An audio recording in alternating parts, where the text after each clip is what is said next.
Il est quelle heure? 8 heures.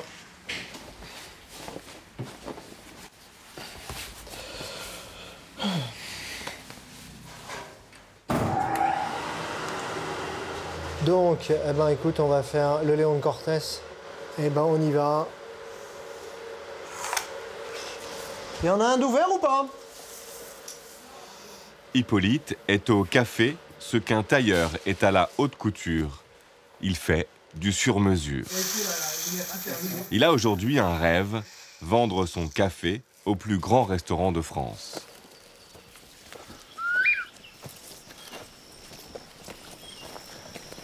Une passion pour le petit noir que partage Christophe, mais son rêve à lui est beaucoup plus lointain.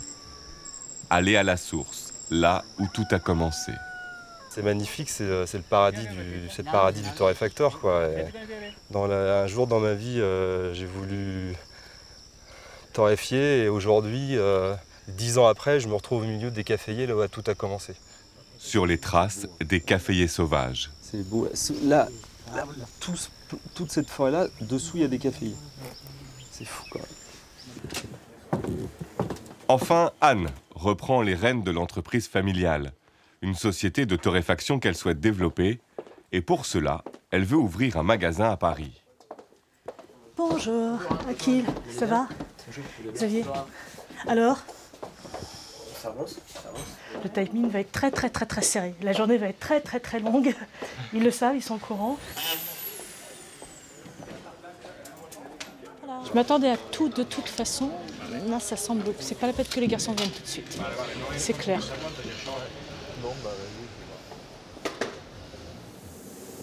Trois portraits de torréfacteurs. Trois parcours différents, mais une même envie. Celle de libérer les arômes du café et de nous les dévoiler.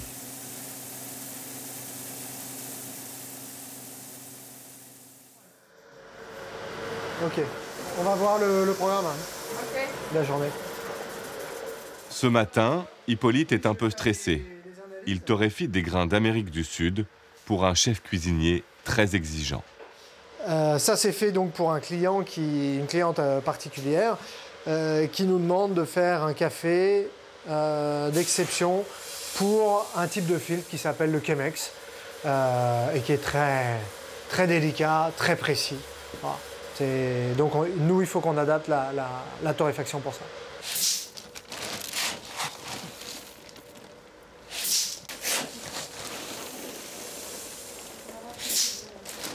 Ça, c'est typiquement un Caturra qui vient d'Amérique centrale. Petit, rablé, recroquevillé sur lui-même, mais assez ouvert, donc on va pouvoir s'amuser à le torréfier. C'est toujours important de comprendre la matière première et notamment de la comprendre tactilement. On voit l'humidité, on voit la granulosité, on voit s'il y a de la poussière ou pas. C'est très agréable, c'est très lourd, on sent la densité. C'est comme des cailloux en main. Hippolyte cuit ce matin 12 kilos de café.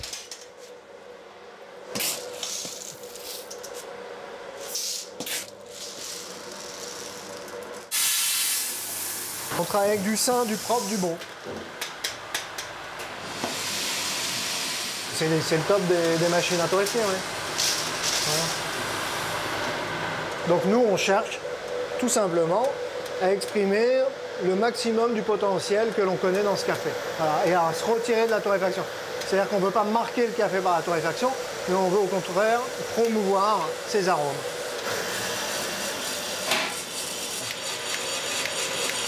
Voilà, ça en fait le rythme, il est important pour le rapport de la densité. En fait, plus le café est dense et plus il faut que le tambour aille vite.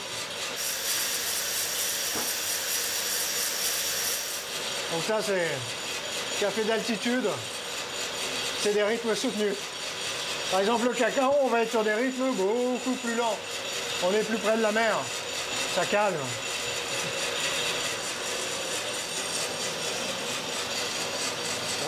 Poisson, etc.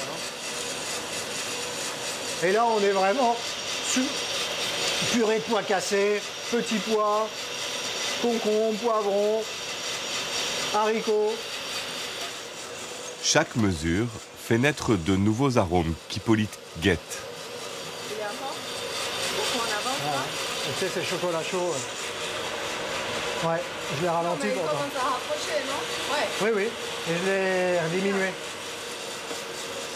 Pour attraper ces arômes, il est impératif de saisir le bon moment.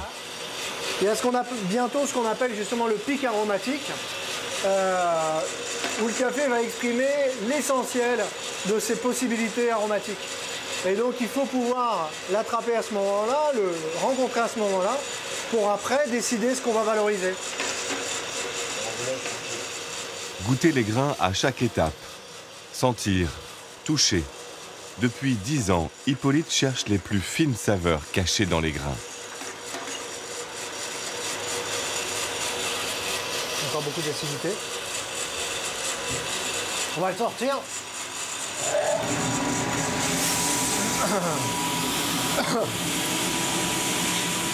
Arrête, arrête.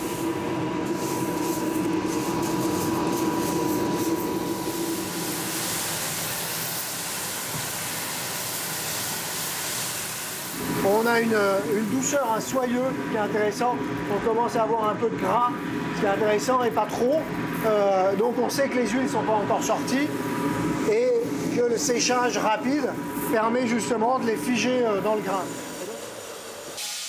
En une dizaine de minutes, les cailloux petits et Rabelais deviennent suffisamment savoureux pour être servis dans un restaurant étoilé.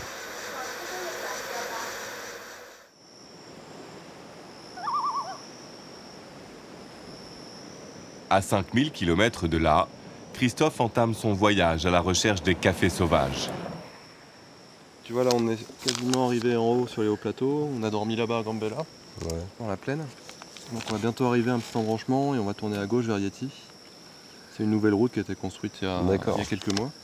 En route avec son ami Jacques, un géographe, vers les hauts plateaux éthiopiens. Il faut qu'on arrive à sourcer du geisha. C'est pas compliqué. Mais quelque chose de très très bon, quoi. Et c'est Chambé qui va les guider tout au long de leur voyage.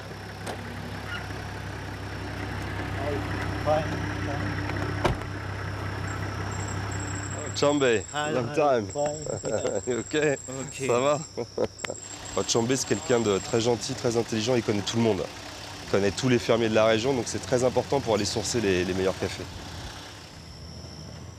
Christophe se rend dans un village où il achète chaque année toute la récolte de 4 fermiers.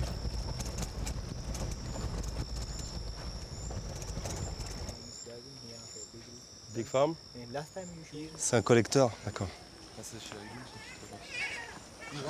Donc, Bonjour, nice to meet you. ravi de faire votre connaissance. You know your coffee? Vous savez, Ah. votre café, Your coffee il est vendu dans is 5 sold boutiques à Paris, en in 5 France. shops in Paris, in France, in Paris. And also in Et on very peut le good trouver également restaurants dans de très bons restaurants around Paris. tout autour de Paris. Dans ces endroits isolés d'Éthiopie, la présence de Christophe est une attraction. Et il doit se plier au rituel de la cérémonie du café.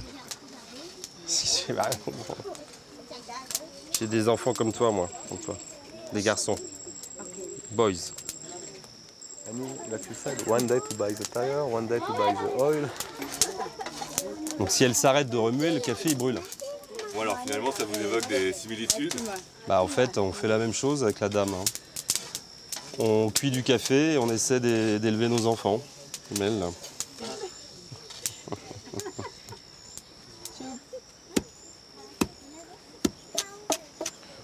Ouais, elle a plus la technique que moi. C'est de la mouture, mon gars. Un petit retour aux sources. Ah là, ouais, c'est les sources que je connaissais même pas jusque-là. Là. On est aux sources de la mouture maison. Et c'est hyper... Non, c'est tout juste torréfié.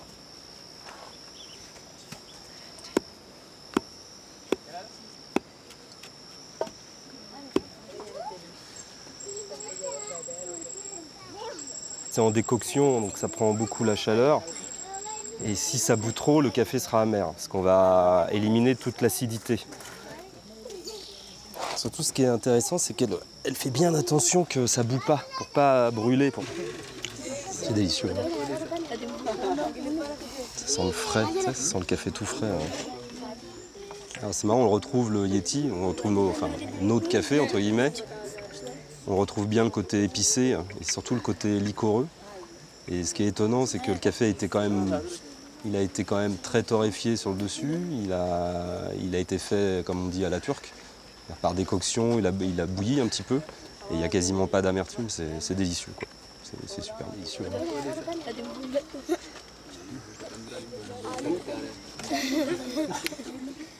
Ici, les plantations sont situées juste à côté du village, dans des forêts. C'est ce qui fait la singularité du café des hauts plateaux éthiopiens. Yeah. Moi, j'aime beaucoup cette plantation, parce que justement, on ne dirait pas vraiment de plantation. C'est que c'est un peu le fouillis.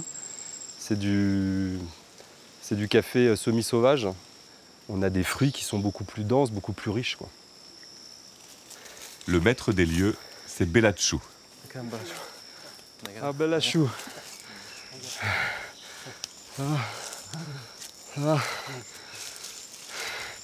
Chambé. Chambé, la première fois que je l'ai rencontré, tu vois, c'était ici.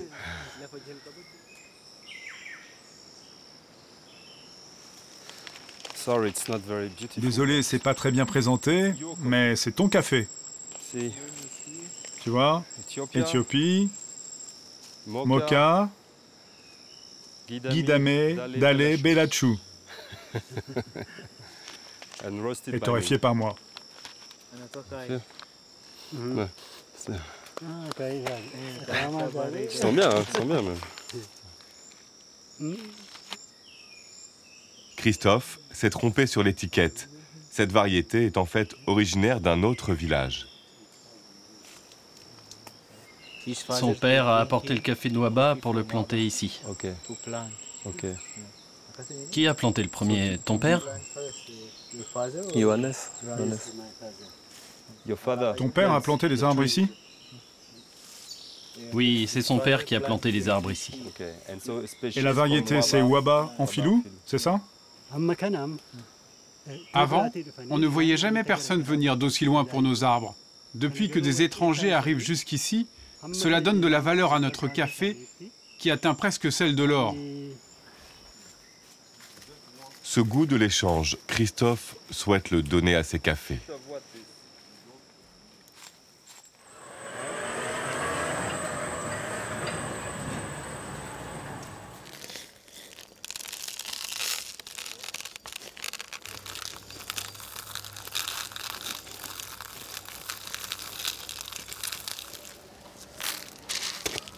Pas de traces d'humidité, hein. Le séchage est bon. Sans rien, ouais. Quand on voit des produits comme ça, c'est top. Beau, hein. Ouais, ils sont bien, ils sont propres. Chez les Carons aussi, l'échange est essentiel. Anne, la fille, dirige l'entreprise, mais son père, qui l'a créée, n'est jamais loin. Il y a 40 ans, ici à Châtillon, il a assemblé 4 grains d'origines différentes pour créer le café qui a fait sa réputation. On a été vraiment les cobayes, hein. Parce que quand papa a mis au point l'assemblage, c'était dans la cuisine. Et tous les jours, on devait goûter. Je vais avoir une dizaine d'années, mon frère 8 ans. Tous les jours, il avait une autre idée. Mais là, j'ai rajouté ça, là, j'ai rajouté ça. Et par rapport à celui d'avant, et ça a duré 3 ans.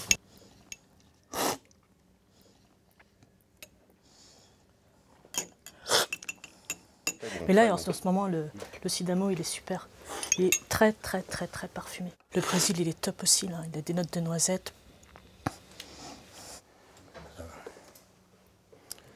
Quand on a les nouvelles récoltes, on a vraiment tous les arômes du café.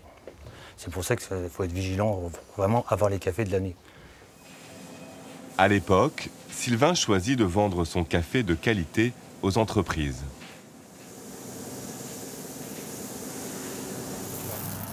Ah ça c'est quelque chose. Quel plaisir. Il est beau, hein. Ouais, il est bien.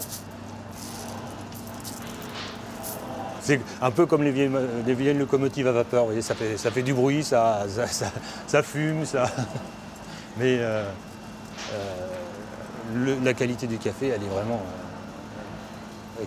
pour moi, elle est exceptionnelle dans cette machine. Aujourd'hui, Anne souhaite proposer son café au grand public et ouvrir une boutique.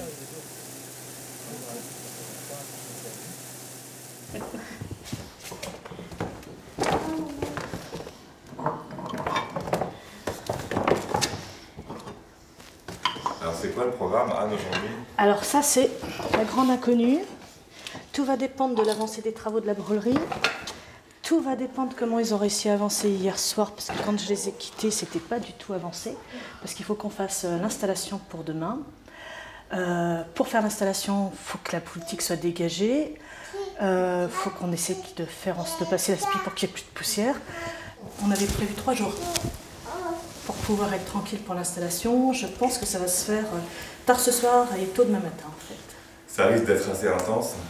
Ça risque d'être très intense, très rock'n'roll. Mais bon.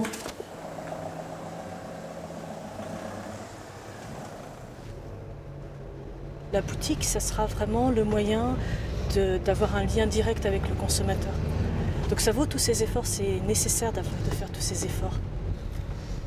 Et dans cette boutique, on va pouvoir créer des ateliers, vous verrez, on va voir ce qu'on va découvrir, mais théoriquement, il y a un espace de vente au rez-de-chaussée et au premier étage, il y aura un atelier qui nous permettra de mettre en place des masterclass pour faire connaître le produit.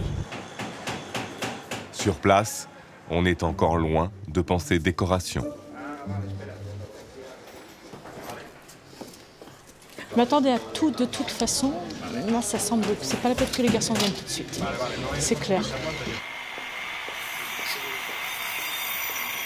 Moi je prends là-bas. À l'extrémité on va? Ouais, et fais gaffe, oublie pas. Oui, t'inquiète. Que ce truc, c'est bon, je l'attends. Attention, attention. Ouais, ça va être du beau travail avec ça. Attention la marche. Seul soulagement de l'après-midi, la machine à expresso est arrivée. Un modèle ultra perfectionné qui nécessite plusieurs heures de réglage. Tu fais au mieux. Ok, je te fais confiance. Comme d'habitude. Ok, je vous laisse les garçons. À tout à l'heure. L'inauguration a lieu demain à 9 h. Pour Hippolyte, c'est le grand jour. Il a rendez-vous dans un haut lieu de la gastronomie pour y proposer son café d'exception. Ici, avec Anne-Sophie Pic, on a créé un café maison. Vous allez voir, on est sur ces notes chocolatées, on est sur ces notes de fruits rouges, de fruits noirs, un petit peu d'arômes ligneux qui viennent densifier un petit peu les choses, etc. Ça va très bien avec ce que vous venez de manger, etc., etc. Le personnel de salle apprend à préparer le café selon une technique des années 40, le Chemex. Normalement, on fait un filtre papier, nous on s'y refuse, et on va faire simplement avec le filtre inox, qui empêche complètement le goût de papier. Et aujourd'hui, on se concentre beaucoup sur les extractions douces, donc des filtrations notamment, ou des infusions. Ça donne vraiment une précision aromatique qui est très intéressante. Je vais poser mon cône ici et puis pouvoir procéder au service. À vous de jouer. Pour ce premier essai, la chef Anne-Sophie Pic vient en personne. En fin de repas, il arrive au service au guéridon, comme d'habitude, avec les étapes, etc. Ce qui est bien, c'est que c'est un petit peu le mettre en situation, évidemment, comme si il avait un client, pas forcément des plus agréables d'ailleurs. Malgré le repas... Exigeant. C'est ça, malgré le repas fantastique qu'il vient de faire.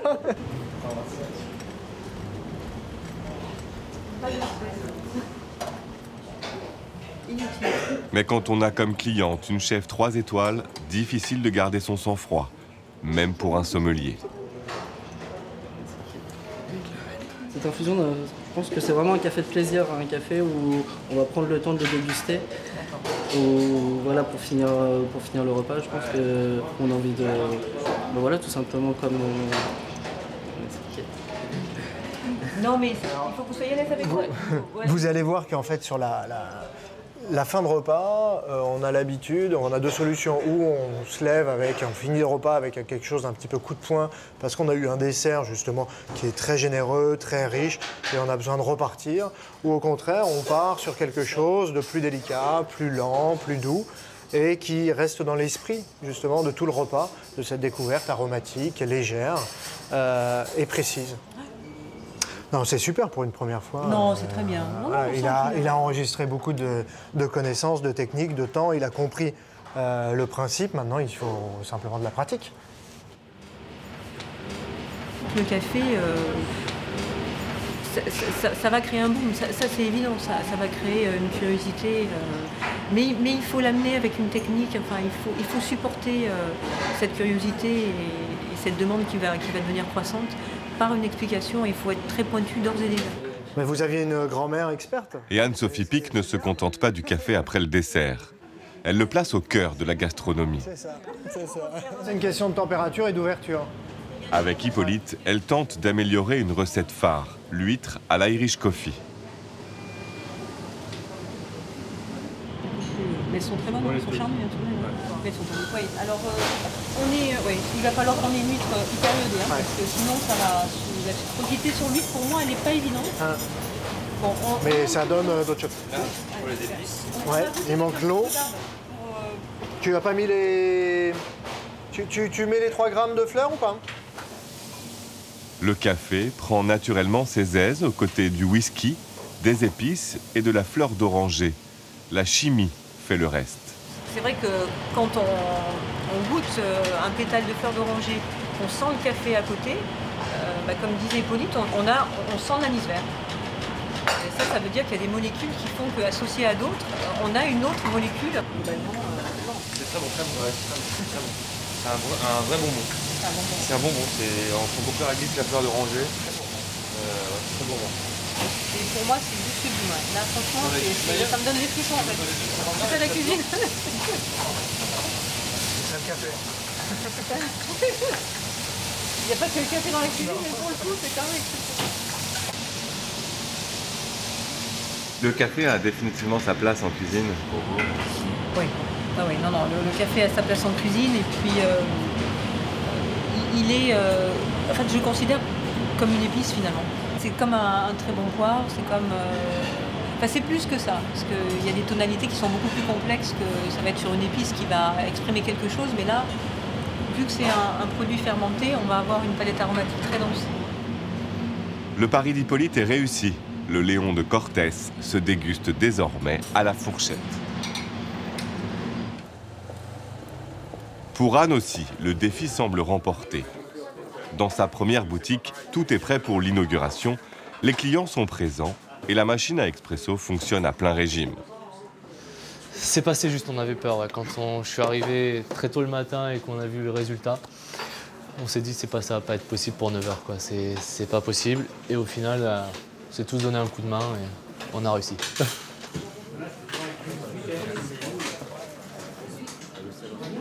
Anne a réuni les 3 générations de la famille. Elle est parvenue à rattraper la vague des nouveaux torréfacteurs. Ces petits artisans qui nous font changer de regard sur le café.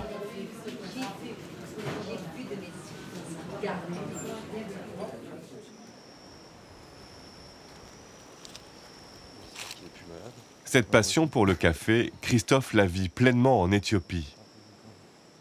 Aujourd'hui, le torréfacteur fait une visite qu'il attend depuis des mois.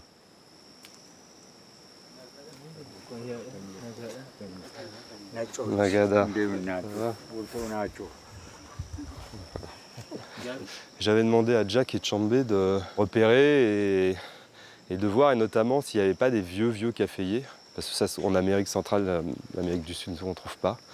Déjà, quand on trouve des caféiers quarantenaires, on est content. Et Chambé connaissait Dinsa. Donc pour toutes ces raisons-là, je suis content de revenir.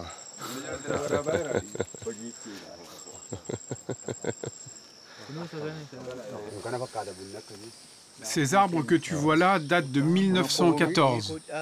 Ils sont hyper vieux. J'ai l'impression que le tronc est encore plus gros que celui qu'on a vu dans la forêt. Yeah, it's a museum, absolutely. Ça, c'est une plantation historique, quoi. la mousse et tout. C'est des cheveux, ils ont des cheveux, ouais. They are very hairy. Very hairy. Like this? It's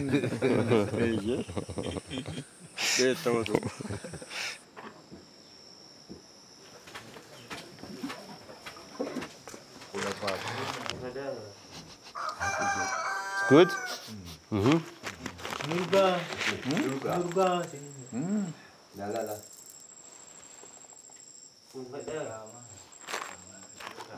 y a vraiment une odeur particulière ce café. Hein. Last time, La dernière fois, c'est vous qui m'avez invité à boire le café. Cette fois-ci, c'est à mon tour de vous faire le café.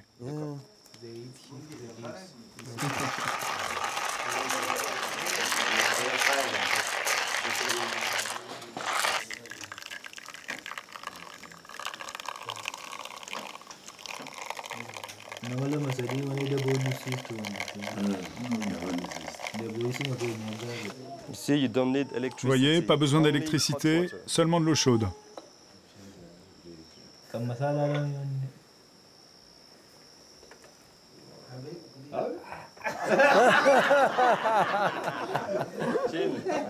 Strong, strong, good, good. The first, after it's gonna be okay.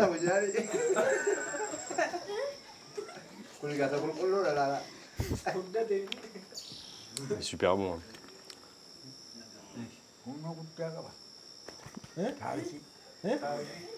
C'est what? C'est pas bon. Il dit que c'est une histoire de fou. Avant, les gens du village n'avaient pas d'argent. Ils marchaient pieds nus. Mais aujourd'hui, ils peuvent s'offrir des chaussures. Grâce au café, les gens se sont enrichis. On s'habille comme des ministres avec des costumes, comme les gens du pouvoir. Bye bye. Thank you for everything. For everything. Muchas gracias. Ok?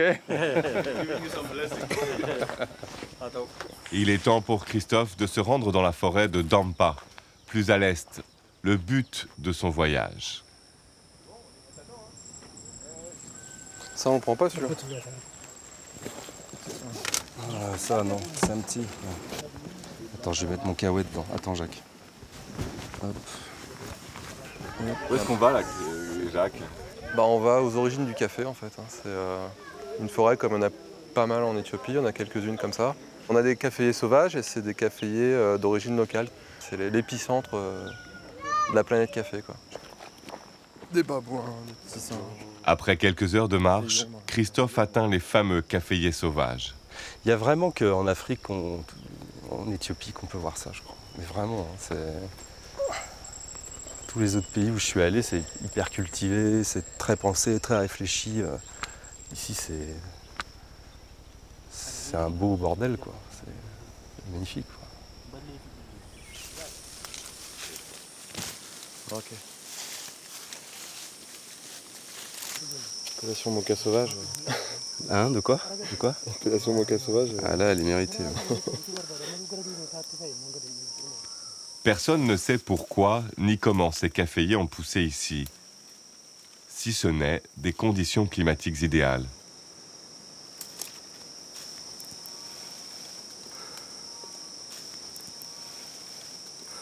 Quand on sait aujourd'hui que le café est consommé dans le monde entier, que c'est la première boisson bue a priori avant le thé, bon ça, après l'eau évidemment, on se rend compte de l'essor et de la success story entre guillemets qu'ont rencontré les fruits de ces petits arbustes qu'on voit là et qu'on poussait à l'état sauvage ici, quoi.